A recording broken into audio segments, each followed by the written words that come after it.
tentang hal yang nggak bisa lepas dalam kehidupan sekarang ini, yaitu apa Mbak? Kita akan bahas mengenai pentingnya internet dalam dunia pendidikan di era abad 21. Betul sekali. Nah, tentunya kita juga nggak akan cuma ngobrol berdua aja, kita punya beberapa narasumber spesial, ya nggak? Ya, kita punya 3 narasumber spesial di hari ini yang hebat-hebat, yang pastinya kita ambil di semester yang sudah berpengalaman. Kita langsung aja. Kalian penasaran? Mbak Taskia penasaran? Penasaran banget tentunya. Oke, langsung kita panggilkan Mbak Amel, Mbak Hawa dan Mbak Dini. Halo, selamat datang.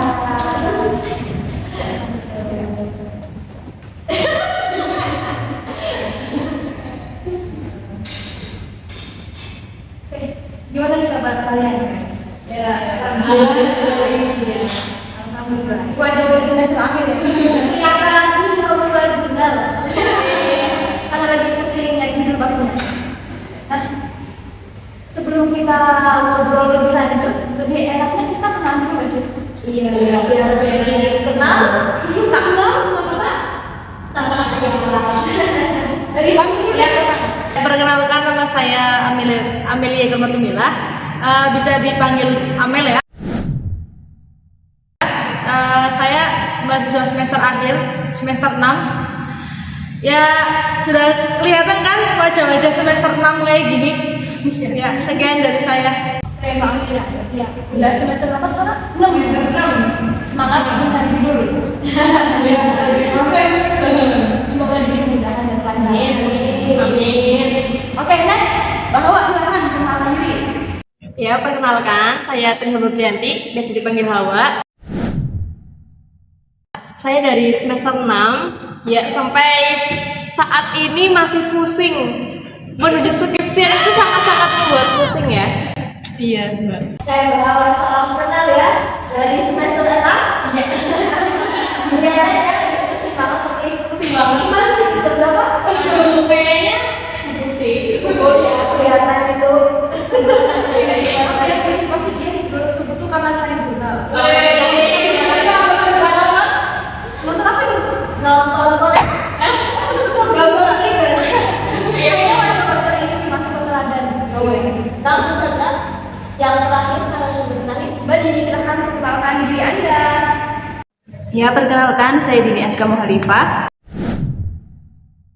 Saya sama seperti Mbak Amel dan Mbak Hawa, saya juga dari semester 6 yang lagi sibuk banget dikejar sama tugas-tugas dan skripsi juga. Oke, terima kasih atas kehadirannya teman-teman semua ya. Kita juga tentunya tahu karena kalian semua kan semester akhir ya, jadi memang fase lagi pusing-pusingnya dikejar tugas deadline dan judul skripsi setelah sebagainya. Semoga diberi kelancaran, kemudahan. Amin. Judul dan ACC. Amin. Ya, sudah cepat ya. Amin ya. Amin ya Allah. Jadi bisa selesai tepat waktu menambah semester. Amin. Setelah kenalan, kita langsung ke pembahasan aja. Betul? Kali ini kita mau bahas tentang Peran internet dalam pendidikan di era abad ke-21 ini. Tentunya ini topik yang sangat menarik untuk dibahas ya, karena sangat relate. betul dengan kita. Kan sekarang kita nggak lepas dari namanya internet kan. Kita Iya. apa pakai Internet. Contohnya, masak kita nonton YouTube, nonton TikTok, tutorial hijab nonton TikTok, apalagi nonton podcast ini.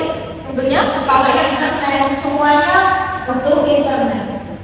Jadi kalau nggak ada internet, kalian juga nggak bakal bisa nonton kita di podcast ini. Iya. Nah, gini, kita langsung masuk ke topik pembahasan kita episode kali ini ya. Iya. Dimana contohnya gini aja deh, peran internet dalam pendidikan abad ke-21. Ya kan, dulu waktu kita SD, kita kan cuma siklusnya tuh sama, berangkat pagi, bawa tas, duduk manis, dengerin penjelasan gurunya ya. Iya. Ya kan, betul. Tidur di pojokan, Ya. makan di pojokan, Real. semua itu karena pembelajaran yang marak seperti sekarang ya.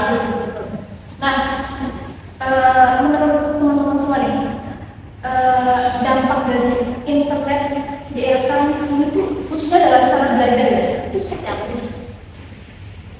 Ya, menurut aku ya, internet pendidikan dari zaman dulu sampai zaman sekarang itu benar-benar kayak banyak perkembangan ya, banyak mengalami perkembangan.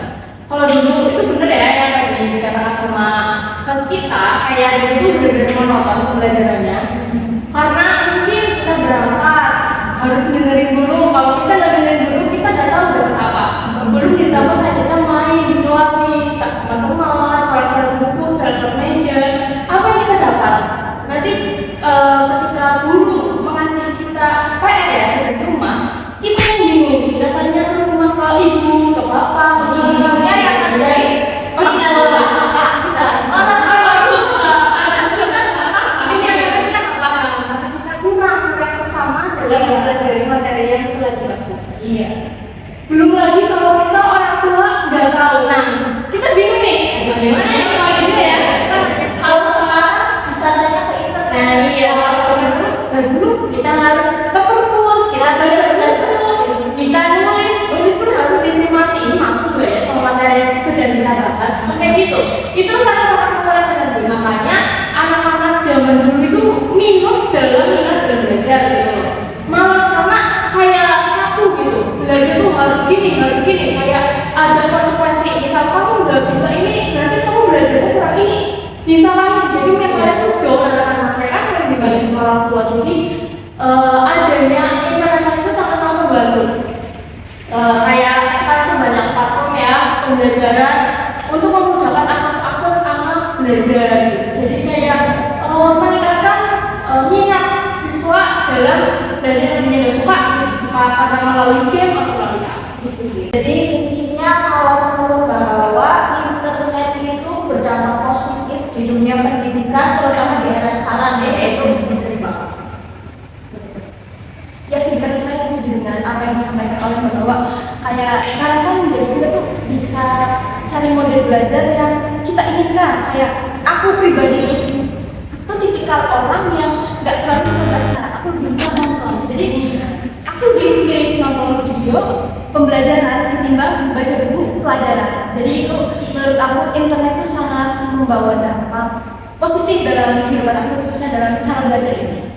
Nah, kan tadi Mbak Hawa udah mengatakan bahwa internet itu membawa dampak positif. Nah, buat teman-teman Mbak Dini sama Mbak Amu itu gimana? Menurut kalian internet itu bagaimana sih? Relevan nggak dengan pembelajaran? Menurut saya relevan aja ya, karena kan apa ya, pembelajaran dengan menggunakan internet itu apa ya, lebih cepat gitu dibanding kayak zaman dulu kita harus apa ya, menghadap guru di perpus, apalagi kalau nggak ada referensinya di perpus gimana kan. Nah, dengan adanya internet sekarang itu kita bisa, kalau kita tahu perpus nih ada ebook ya, terus ada apalagi sekarang ada AI juga gitu. Jadi untuk bisa mempermudah kita belajar lebih cepat dibanding harus kita effort jalan-jalan ke sini cari buku gitu. Benar-benar. Jadi intinya tuh internet tuh memudahkan kita untuk belajar dimanapun dan kapanpun ya. Dapat diakses di mana-mana. Ini gimana menurut Mbak? Kalau menurut saya relevan juga sih ya, karena apalagi di dunia pendidikan, kalau pembelajaran itu kan jadi siswa itu bisa misalnya materinya sendiri kan, gak terpaku sama gurunya. Jadi dia bisa belajar lewat YouTube, lewat yang apa AI juga bisa. Jadi dia bisa cari materi sesuai apa yang dia suka gitu. Bebas eksplor ya. Kalau belum terpaku sama Iya betul. Jadi referensinya itu lebih luas, Iya. nggak cuma satu sumber saja, guru ataupun buku LKS yang diberikan oleh guru ya. Tapi ya Mbak Tasya, kalau saya lihat selain berdampak positif buat siswa, buat kita semua, ada juga dampak negatifnya. Malahan kalau kita kurang bijak dalam menggunakannya, dampak negatifnya lebih banyak. Enggak nggak sih? Setuju. Ini tuh semuanya kan tergantung Tergantung penggunaannya. penggunaannya. Bagaimana kita cara menggunakannya, apakah kita bisa menggunakan dengan bijak atau justru sebaliknya. Iya, benar. Nah, menurut teman-teman semua nih, lebih banyak dampak negatifnya atau positifnya internet dalam dunia pendidikan ini? Kalau dulu pendidikan menurut aku ya, itu banyak positifnya. Tergantung ya, kita mau mencari apa gitu, niat kita apa gitu. Kan saking bebasnya internet kita bisa akses apa aja kan. Tapi kalau niatnya kita menggunakan internet untuk belajar, misal buat cari tutorial masak, tutorial pakai hidung, atau nonton apa yang memang membuat kita itu literasinya banyak luas gitu ya, wawasannya luas gitu. Jadi itu ya positif aja, tergantung pemakainya sih menurut aku gitu. Jadi sama ya, tergantung pemakainya.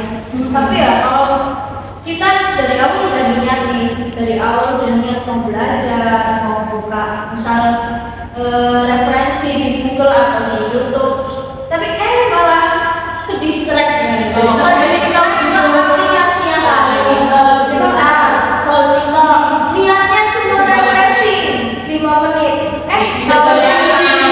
gagasan yang jam, bahkan sampai lupa dengan tugasnya. Jadi cara sih gimana kalau kayak gitu? Berarti kan Pernah mengalami nggak juga? iya, berarti kan Sering gitu. iya berarti itu kan malah ke negatif ya kan, Iya. nggak ke positifnya. Jadi cara mengatasinya bagaimana? Kami biasanya melakukan apa supaya nggak terdistract? Iya. Memanage waktu sih, Memanage waktu. paling tata ulang niat lah gitu. Misal nih, kayak kita ingin kerjain tugas yang ada deadline. Kadang tuh ada dosen yang masih deadline seminggu. Nah, pas kita pulang dari kuliah nih, kita kayak katanya seminggu masih lama. Tapi ada keinginan sedikit kayak aku pengen kerjain iseng-iseng seperti kadang tuh nemu ya kayak gini. Tapi nanti di sini lagi. Nah, nanti kalau misalnya kita lanjutin malah lanjut scroll, kita bisa memanage waktu kayak oke aku maksimalin kayak sampai jam 8 lah, bisa harus bisa gitu. Kalau misalnya kayak gitu ya mungkin kita nggak bakal ngerjain sampai kapanpun gitu, biar kita nanti SKS gitu. Berarti sepinter-pinternya kita ngelakuin ya. Soalnya itu kan kayak masalah di diri sendiri, bukan di aplikasinya ya kan gitu. Jadi kita yang ngatur. Untuk yang tadi katanya mau menata niat kembali itu gimana Bu? Ya kayak seperti yang dikatakan tadi bahwa ya kayak nanti aku selalu dari segini gitu tak ulang niatnya kayak berarti nanti aku sampai jam 8 harus sudah nih gitu harus kerjain lagi gitu kan niatnya mau nyelesain gitu jadi kan nggak terbengkalai jauh-jauh dari gitu jadi kan apa ya jadi kan nggak apa mepet dari gitu Jadi nggak SKS sistem gitu. Tapi ini gimana biasanya? Ya sama sih kayak harus apa membatasi loh kayak mau scroll apa itu harus dibatasi ya jangan sampai kebablasan gitu. Intinya obrolan kali ini kita dapat simpulkan ya bahwa internet itu membawa dampak yang sangat besar dalam kehidupan khususnya di dunia pendidikan karena internet itu bisa merubah cara belajar kita lebih bervariatif lagi. Gitu. Nah, kembali lagi ke kita, bagaimana cara kita memanfaatkannya? Apakah kita bisa menjadikan internet sebagai bahan untuk mengembangkan diri dan pola pikir kita, atau justru menjadi bahan yang bisa mendistraksi kita dalam belajar? Betul. Ya betul sekali. Seperti saya pernah dapat kata-kata atau seperti ucapan dari Nelson Mandela bahwasanya pendidikan itu adalah salah satu senjata untuk mengubah dunia. Nah, internet itu adalah sebagai peluru. Jadi, ayo kita manfaatkan internet untuk hal-hal yang positif, khususnya dalam belajar. Sebelum kita tutup podcast kali ini, saya ucapkan terima kasih kepada para narasumber yang sangat luar biasa ini. Telah